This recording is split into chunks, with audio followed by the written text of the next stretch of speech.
रात को अचानक राधिका मौसी को किचन से कुछ गिरने की आवाज आई। उन्होंने बाहर निकल के देखा तो किचन में उन्हें कोई सफेद साड़ी में दिखा।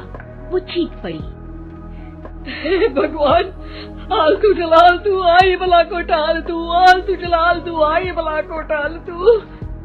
राधिका मौसी को चीखते सुनकर श्रवण बाहर आता है भागते हुए। अरे माँ, क्या हुआ? क्या देख लिया? दादी माँ आ गई क्या सपने में? अरे बेटा, रसोड़े में देख तो कौन है? श्रवण रसोड़े में झांक कर देखता है और उसे कोई नहीं दिखता अंदर। अब रसोड़े में तो कोई नहीं है माँ। कोई सफेद साड़ी में नहीं है क्या?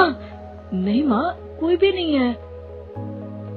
चिल्लम चिल्ली की आवाज सुनकर काजल भी वहाँ आ जाती है। अब क्या हो गया माँ जी? अरे बेटा, रसोड़े में एक चुड़ैल थी सफेद साड़ी में। अरे क्या कर रही थी वो अंदर? अरे बताया नहीं, कल आएगी ना तो पूछ लूंगी। चुड़ैल जी, आपका क्या प्लान है? माँ जी, रात बहुत हो गई है, आपने कोई बुरा सपना देखा होगा, चलिए सो जाइए। राधिका मौसी सोने तो चली जाती है पर उनको रात भर नींद ही नहीं आती। वो कुछ भी उलझुल बातें सोचने लगती है। कहीं चुड़ैल की वजह से तो घर में टेंशन नहीं हो रहा, कहीं उसी की वजह से तो वो दादी नहीं बन पा रही। सुबह जब राधिका मौसी रसोड़े में छानबीन करती है तो पाती है कि नींबू का अचार गायब है। चुड़ैल नींबू का अचार ले गई? मुझे तो ठीक नहीं लग रहा कुछ। चुड़ैल को भी पता है कि जिंदगी का असली मजा तो खट्टे में ही है। राधिका मौसी झट से श्रवण को फोन कर देती है। बेटा, मुझे समस्या समझ में आ गई है, हमें एक तांत्रिक की जरूरत है। अरे क्या बोल रही हो माँ, तांत्रिक की क्या जरूरत है? आप पूजा पाठ तो कर ही रही हो ना। आलतू जलालतू मंत्र सारे फालतू जैसे कुछ मंत्र पढ़ो, चली जाएगी अपने आप चुड़ैल। अरे नहीं बेटा, कभी चुड़ैल को कम नहीं समझते। अरे तुझे पता भी नहीं चलेगा कि कभी वो छल करके काजल की जगह घर की बहू खुद बन जाएगी। क्या माँ, कुछ भी बोल रही हो? कहाँ काजल और कहाँ चुड़ैल? वैसे एक बात बताओ, काजल को अगर गाने के लिए बोल देना तो चुड़ैल काजल की आवाज सुनकर घर तो क्या धरती लोग छोड़कर चली जाएगी। तुम ना पढ़े लिखे बच्चे हर चीज को मजाक समझते हो। तुम रहने दो, मैं खुद ही तांत्रिक को बुला लेती हूँ। अच्छा सुन, शाम को इमली लेके आना। क्या है कि चटनी खाए बहुत दिन हो गए है ना?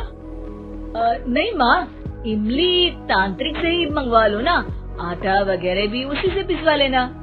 देखो मुझे काम करना है। श्रवण रात को कई तरह की सब्जियों के साथ माँ के कहने पे चटनी के लिए इमली भी ले आया था, लेकिन राधिका मौसी के दिमाग में अलग ही फिल्म चल रही थी। उन्हें अब सिर्फ शक ही नहीं यकीन होने लगा था कि शायद चुड़ैल ने श्रवण पर अपना जाल बिछा दिया था, जिस वजह से श्रवण उनकी बात ही नहीं मान रहा था। पर कोई नहीं, आने वाली रात में राधिका मौसी खुद तैयार हो गई चुड़ैल को पकड़ने के लिए। रुद्राक्ष की माला, तुलसी का पत्ता, हनुमान चालीसा सब हाथ के पास ही था, बस चुड़ैल का इंतजार था।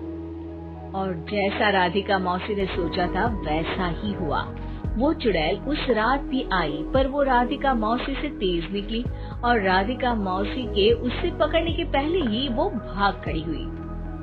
जरूर बहू पे साया है उस चुड़ैल का, तभी तो श्रवण के कमरे में गई है। और अगली सुबह राधिका मौसी पिछली रात हुए हमले में किन चीजों का नुकसान हुआ उसका हिसाब लगा रही थी।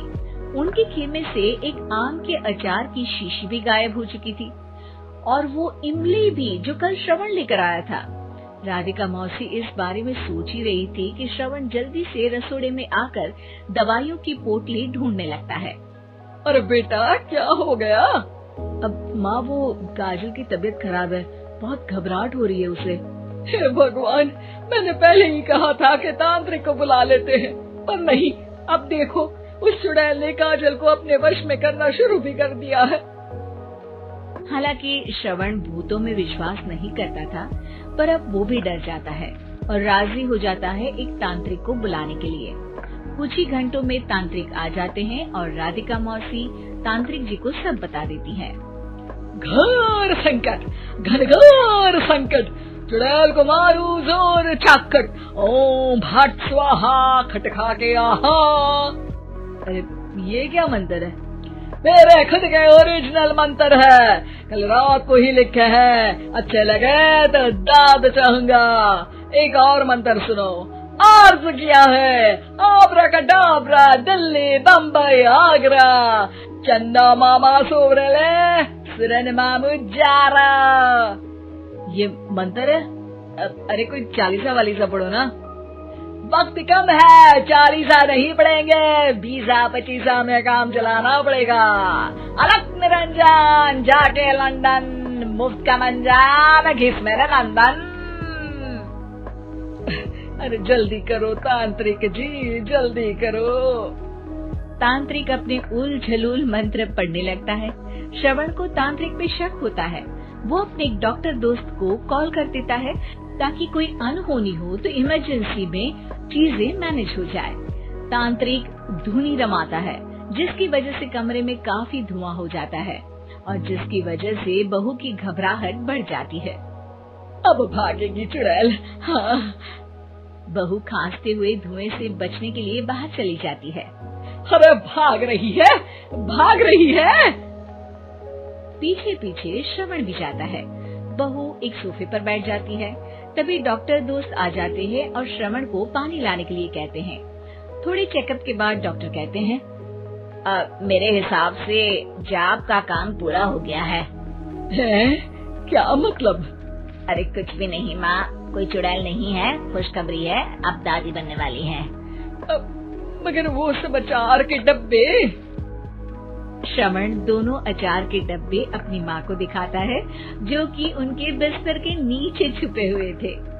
आपने सही बोला था माँ, वो चुड़ैल काजल ही थी जो खट्टा खा रही थी। हमें कल ही पता चला, पर हमने आपको ये तांत्रिक वाला काम करने दिया ताकि आपको भरोसा हो जाए कि भूत वगैरह कुछ होता ही नहीं। अच्छा अच्छा, ये तो बड़ी खुशी की बात है, पर बेटा मुझे एक झाड़ू तो ला दे। क्यों माँ? ये तांत्रिक का भूत उतारती हूँ मैं। अब तांत्रिक राधा मौसी के डर से घर से भाग निकलता है और राधा मौसी उसके पीछे भागती है। अरे संकट ये घनघोर है, तांत्रिक मुआ चोर है।